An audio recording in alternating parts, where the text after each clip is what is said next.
Hi, everybody. I'm Mike Tonino. I'm a physician scientist at Bethesda Deaconess Medical Center in Boston. And I want to talk to you today about effective grant writing, setting the foundation. Now, before we start, if you would just think, what do you think might be the single most important element of your grant? So as you go to set out and write your grant, what do you think the most important element is? Okay, I'll give you a second to think about this. Now, most people will say specific aims or something like that. I'm not looking for a particular part of the grant. We will in a moment. But what do you think the important element or perhaps theme of your grant needs to be, no matter what grant? Well, I think the most important theme or element of your grant needs to be telling your story.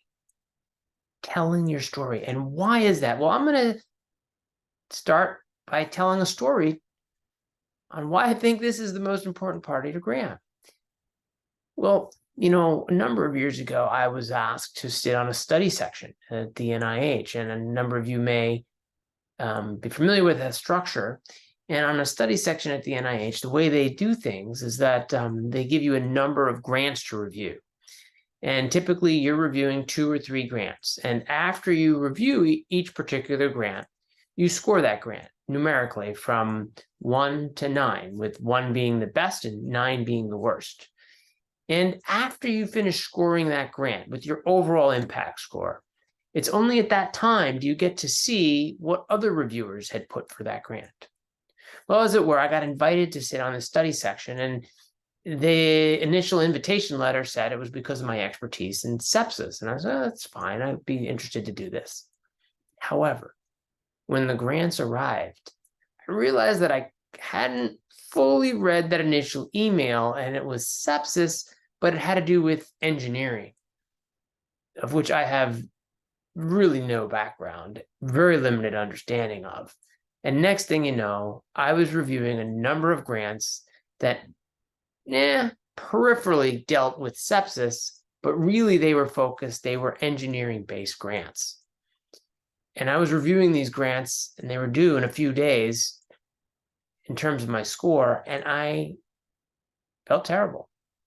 I thought, boy, I don't have the expertise to grade these grants, and this is probably, doing a disservice to those who wrote them. And I sweated for 3 days trying to review these grants.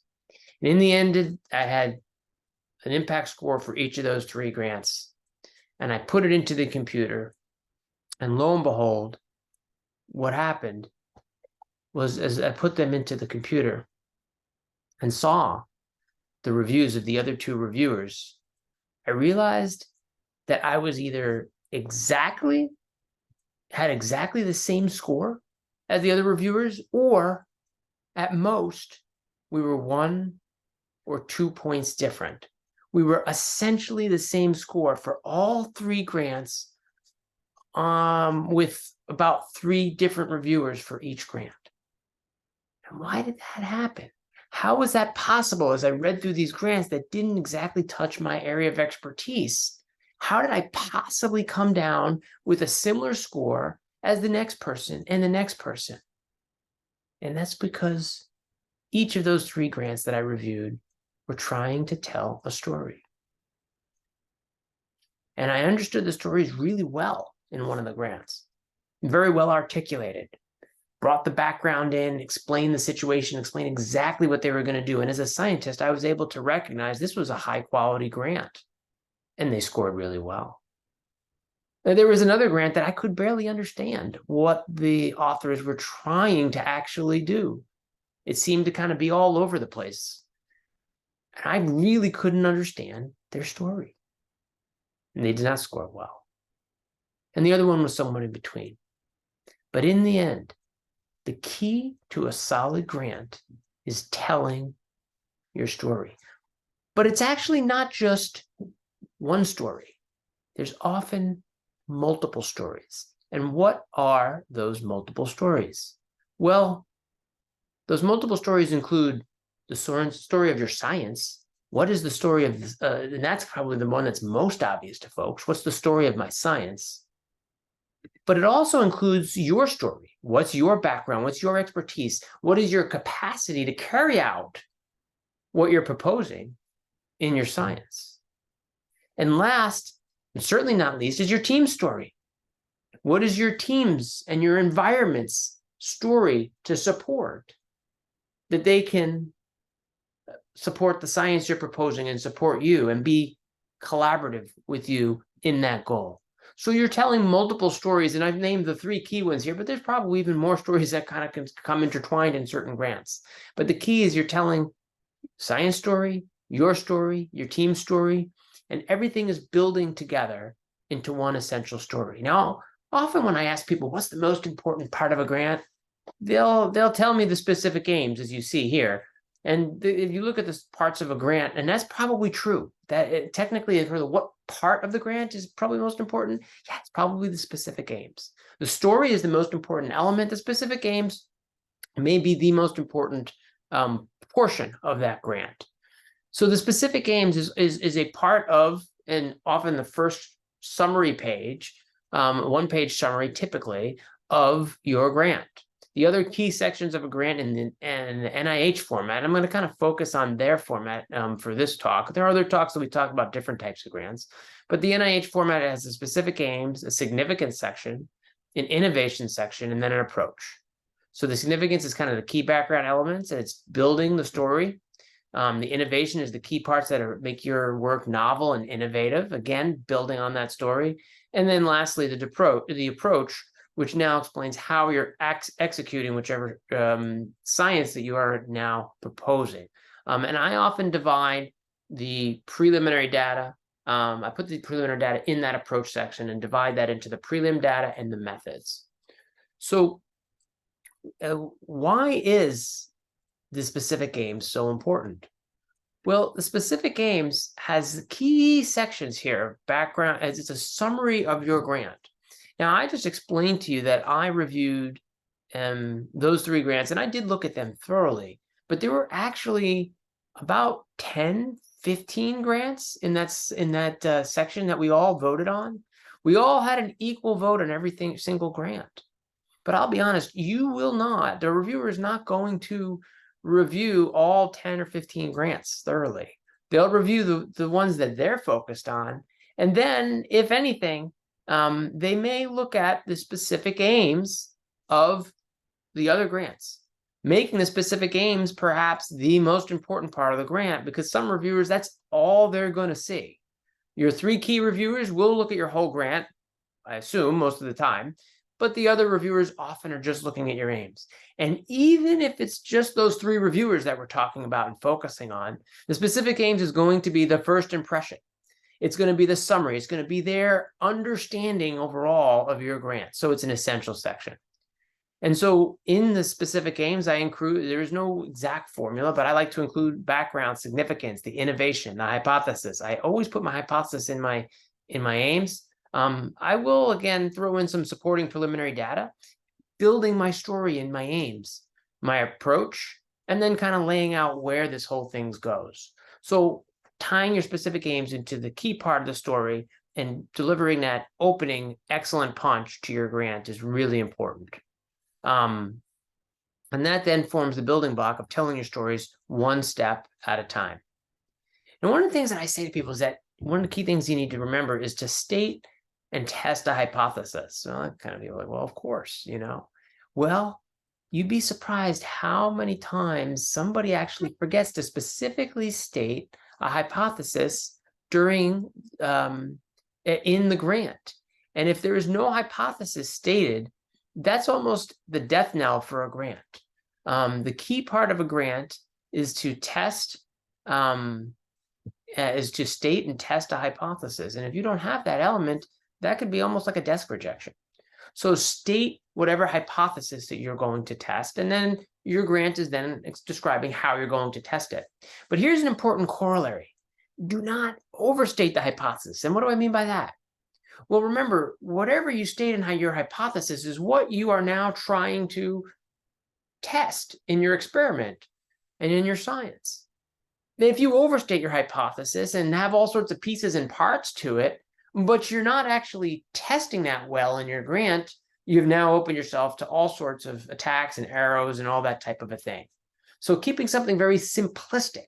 This is my hypothesis, and this is what I'm going to test. Now, if you want to then, after your hypothesis, you could state maybe you don't know the exact mechanism of what you're testing, and you can put, there's some possibilities after that, but don't put those possibilities into your main hypothesis unless you're actually testing them. So state your hypothesis, test your hypothesis, but don't overstate your hypothesis and leave yourself open to arrows. Your story flow and structure. So generally, I like to have a declarative, descriptive sentences to open each paragraph in my grant. Now, this is just style. Everyone has their own way of doing things. But I'm going to show you something of how I kind of approach. If you look at this as a grant that we wrote here, and I'm just going to slide down to this significance section. And if you look at the significance section and you look at here, B1, the first sentence, cardiac arrest is an important public health problem as acknowledged by a recent report from the Institute of Medicine. Now, after that bolded declarative sentence, there's a whole paragraph that supports it, that explains why cardiac arrest is an important public health problem, and also indicates some quotes and information from the Institute of Medicine that talked about this. But if your reviewer is busy, has ADHD, or otherwise is not really excited to read every portion of your grant, all they need to do is see that first bolded sentence, and they got the idea. Cardiac arrest is a problem. If they want to get the details, they can read it. If they don't want to get the details, that's fine. They can move to the next section and next paragraph for your grant. And you have still told that essential piece of the story. Another example, I'll slide down here into our preliminary data. Here's our section D11, our preliminary data. Thiamine improves mortality and neurologic morbidity in a mouse model of cardiac arrest. Period. So now, again, you've made a declarative statement explaining a very specific thing in your preliminary data. Now, there's some figures to back this up, and there's a whole bunch of text to give the details. But if your reviewer doesn't have the time, has ADHD, or whatever the case, all they need to do is read that initial sentence, glance at your figures, and they've got the message. So the key here is declarative, descriptive sentences to start off the paragraph. I bold them, and it is the summary of what I'm about to say in that paragraph. And then I transition from paragraph to paragraph and section to section, telling the story based on these bolded sentences. At the end of a grant, you can often go through my grant and read each initial sentence, and that's it. You can figure out the entire grant just from reading the bolded initial sentences on most of the on the paragraphs. So another way to kind of tell your story in a succinct way to get it across to your reviewers. Style counts. I used to not think this. I used to just cram when I first started out, almost 17 years ago at this point, writing my first grant, my thought process was just, I got to get the information in there. I got to get the science in there. I got to get the details. And so my grants were tight with information.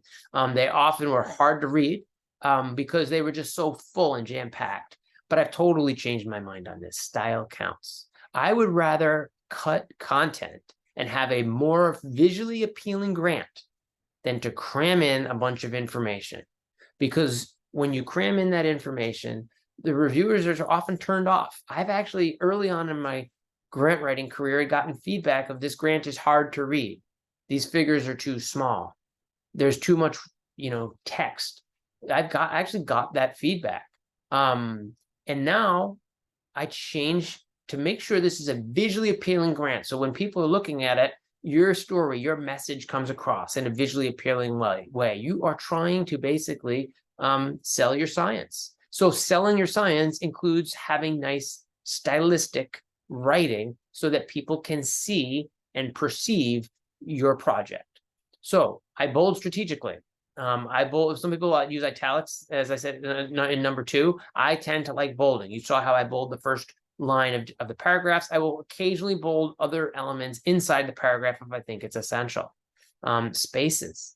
I think, less is more in terms of, if you have tons and tons of things to cram in there, that is, again, not ideal. I like to kind of have the space. If you could have a space in between paragraphs, great. If you're able to have this kind of space so it's visually appealing, that's probably the best strategy. Pictures, tables, and figures. So you saw an example of a picture of a figure in our preliminary science, but pictures, tables, and figures are great. I create conceptual models when I'm trying to sell. This is what I think is going on. Even in a grant that, this is a grant here, I'll share you an example of. This is a grant that has a lot of white text because it's about a T32 training program. But we created a very nice figure to show the flow of how the whole program fits together. So even where you don't have hard scientific data, it still is important to create figures, tables, graphics. This is easier to read and can get your message across. A picture tells 1,000 words. And of course, the caveat to that is just make sure it's a good picture. So make sure it's a well done, and they can see it. You don't scrunch down your picture, your table, your figure, but use them in a strategic way to, again, supplement and tell your story. And as noted, adequate size of the tables and figures for your reviewer. Style counts. Preliminary data. Preliminary data is a key part to support your story. Many grants will actually say you don't need preliminary data, but be careful. It's not always true. And how do I know that? I have sat on study sections reviewing grants, and I can see in the grant it says preliminary data not needed. But yet there's 15 people sitting around a table discussing preliminary data, or even worse, commenting there's inadequate preliminary data in this grant, where the instructions say you don't need any preliminary data. So in general, I would be careful with that concept. I think the best way to illustrate it is if you have two people who are both competing for a grant and you don't need preliminary data, maybe that's true, but if one person has it and the other person doesn't, who's still going to have the advantage? Now, with that being said, I just saw a recent grant from a proposal that was put out, a call for proposals that said, do not put any preliminary data. If you do, you'll be rejected. Well, that's a different thing. But I'm talking about this generic thing of when they make a vague comment about preliminary data is not necessarily needed. Within that construct, I will say, be cautious. Often it helps, even if it's not mandated.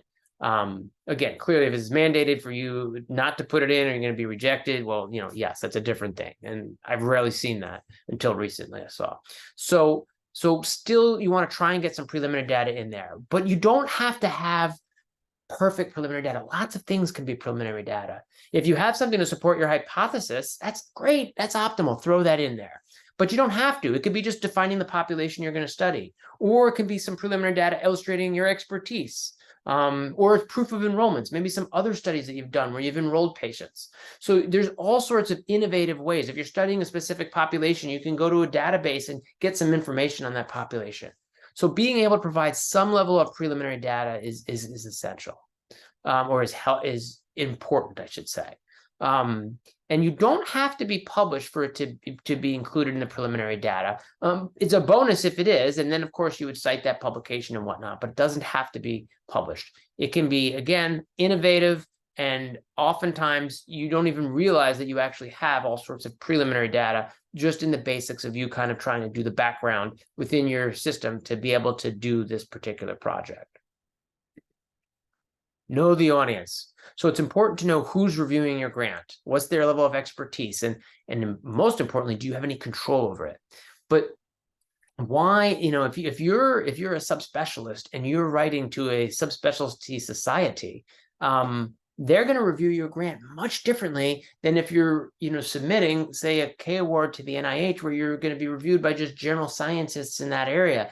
They may not have the people may not have the very specific expertise in this particular area, or they may, depending on the structure of that review committee. So, for example, I submitted a grant to a cardiac arrest review committee. There are 10 people sitting around the table whose expertise is cardiac arrest.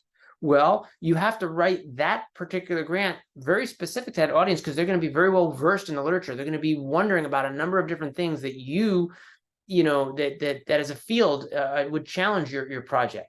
On the flip side, I put a very similar grant in to a study section at the NIH that was just broad-based scientists. Well, in that section, they're going to be experts in science, but not necessarily cardiac arrest. So you have to tell the story differently. You have to bring them along, explain what's going on in the field and why your project is now important. We're much different if you're dealing with a bunch of people who are well-versed within that specific subject area. So know the audience, what's their expertise, and do you have any control over it? At the NIH, there are many study sections, and oftentimes you can put in, depending on the grant you're applying for, you can put in a preference for the study section that's going to be reviewing your grant. Repeating the point. I once heard someone say, listen, you want to be succinct in your grants, don't ever repeat your points.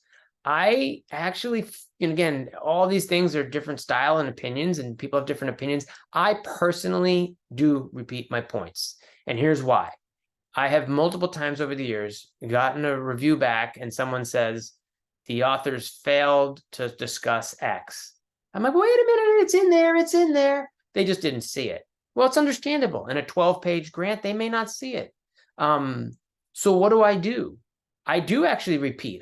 If I have a key element, it goes in the aims oftentimes. I have it somewhere in the body. If it's really, really important, I make it into an illustration. And then sometimes I'll actually put it in the closing also, depending on how important that element is. But if I have something that's important, I do consider repeating in some fashion in the different sections in a different section of the grant. And again, I consider making that particular point bolded or figure or whatever it is to make sure that people don't miss it. Why do most grants fail? So now here's a question. What do you think is the weak point of most grants? And they actually had looked at this at one point in a study. And the question is it the significance, the innovation, the approach, the investigator, or the environment? What do you think? Well, there is definitely a curve for investigator, environment, and that type of a thing.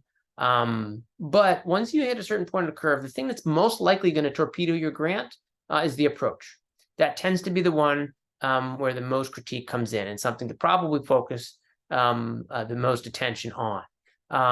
There are some grants out there that just have an issue with significance, in some degree as well, innovation. But the most and being able to reflect on your particular grant is important. But most of the time, approach tends to be the weak link in a grant. But the environment and the investigators are still very important. And one of the key things is remembering for the environment, I use if you build it, they will come. Oftentimes you have excellent infrastructure, but maybe you don't put it forward in the grant in a way that is actually as evident to the reviewers. So, for instance, I had a research group for many years, and we would have grants reviewed under my research group. And then I ultimately named my research group the Center of Resuscitation Science. Was it a center? Yeah, it was, because I had all of the infrastructure and the people. And within that context, we now were able to better describe what our research group was. Name your group. Name your group. What is your research group? What is your name? Or if you don't have a group and you don't have a name, is there a group you can affiliate with to illustrate that you have the environment, that you have the infrastructure, that you have the support to do this? So consider making sure that you have created or provided in proper representation of the environment which you're in, to let the reviewers know that. And build your team. You want to make sure you have adequate expertise, the key people on the proposal, innovative collaborators. What I have found is that asking people to collaborate on your grant, most people will agree to do so and to help you out. If you don't have a certain level of expertise in a certain area, get a collaborator. Bring that person onto the grant, and build your team. Build an effective team. Recognize where your weak links are. And now when you build your team, the number one person who cares about your grant is you. You need to take control of all of your collaborators' documents. The letters of support, I like to draft them myself. And then provide it to your collaborators for them to edit, of course, to they see fit. But at least you're providing a framework so they understand what you're looking for, because you're telling the story. You've got the overall story in your mind. You want to make sure that the collaborators now come in with that same kind of story. So when their bio sketches come in, your responsibility is to review them. It's not uncommon if someone sends you a bio sketch and it's there's something that's copy and pasted from a different grant, and they have some information that's actually completely unrelated to your grant that you need to kind of say, hey, can we edit this? And oftentimes I'll just get permission from the collaborators. I made a couple edits here. Is this okay? Check all of the items early on so you can get back with your collaborators and say, hey, can I make a minor change here or there? Are you okay with this? And put together those documents, because it's just as important and part of your grant. And you need to take control of that as the person writing the grant. Tell your team's story is the bottom line. Including a timeline is essential, letting the review committee know, what you intend to do and how you can do it over a certain timeline. When are you going to get the IRB? When are you going to begin enrollments? When are you going to submit manuscripts? So including a timeline is another essential piece to the grant. And then last, but not least, is consider ending with a summation, a summary. What's your closing arguments for, hey, why should they fund you? And in that, I actually will often put a study considerations or some troubleshooting section. So all of the parts of the grant where you think there may be a weakness and the reviewer may kind of come after, you can kind of cut it off at the pass by discussing it in a study considerations section. So you've already thought through this issue that might come up. So before you even get to the point of a reviewer saying something and you having to revise your grant for it, you've tackled it. You've provided that information for them. It shows your depth of thought. It shows how you can work through any potential issues. So ending with a closing argument. And my closing statement here for this talk was, I'm glad you were able to join for this. And if we go back to the beginning, the first thing we said is the most important part of your grant is telling a story. So tell your story, tell your science story, tell your team story, and put this grant together in a way that is not only content appealing, but visually appealing. Style counts, all of these key elements account, bringing in your investigators and collaborators in a coherent way and making sure you're in charge of everything to put forward the best grant possible that tells the best story possible of your science and why this granting agency should fund you. Well, thank you, and that will conclude the grant writing talk.